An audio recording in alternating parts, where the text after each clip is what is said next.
ഞാൻ ഇന്നൊരു കഥ പറഞ്ഞു തുടങ്ങാം.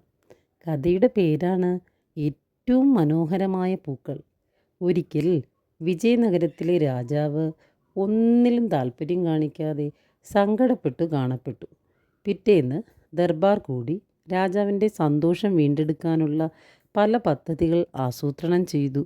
കലാപരിപാടികൾ, പൂജകൾ, സൈന്യത്തിൻ്റെ വീരസാഹസങ്ങൾ, അങ്ങനെ പലതും. പക്ഷേ തെന്നാലി മാത്രം മൗനം പാലിച്ചു.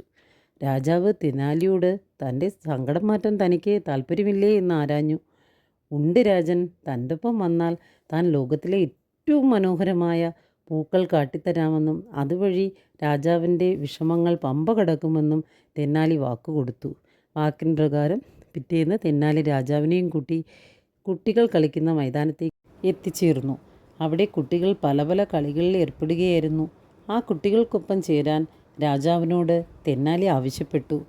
താനൊരു രാജാവാണെന്ന കാര്യം പോലും മറന്ന് രാജാവ് കുട്ടികളുമായി പല പല കളികളിൽ ഏർപ്പെട്ടു.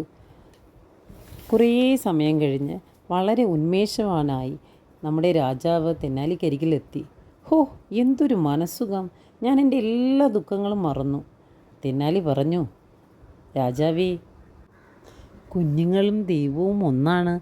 അതിനാലാണ് ദൈവസന്നിധിയിൽ നമുക്ക് സമാധാനം കിട്ടുന്നത് പോലെ കുഞ്ഞുങ്ങളിൽ നിന്നും കിട്ടുന്നത്. രാജാവ് അപ്പോൾ ചോദിച്ചു, അപ്പോൾ താൻ പറഞ്ഞ ആ ഏറ്റവും മനോഹരമായ പൂക്കൾ അവ എവിടെയാണ്?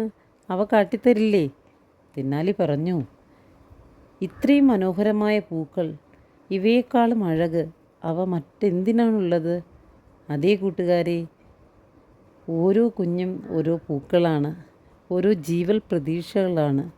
ഓരോ രക്ഷിതാവിനും ജീവിതപ്പാച്ചിലിനിടയിൽ അവർക്കായി ദൈവം കരുതി വെച്ച മനോഹരമായ പൂക്കൾ.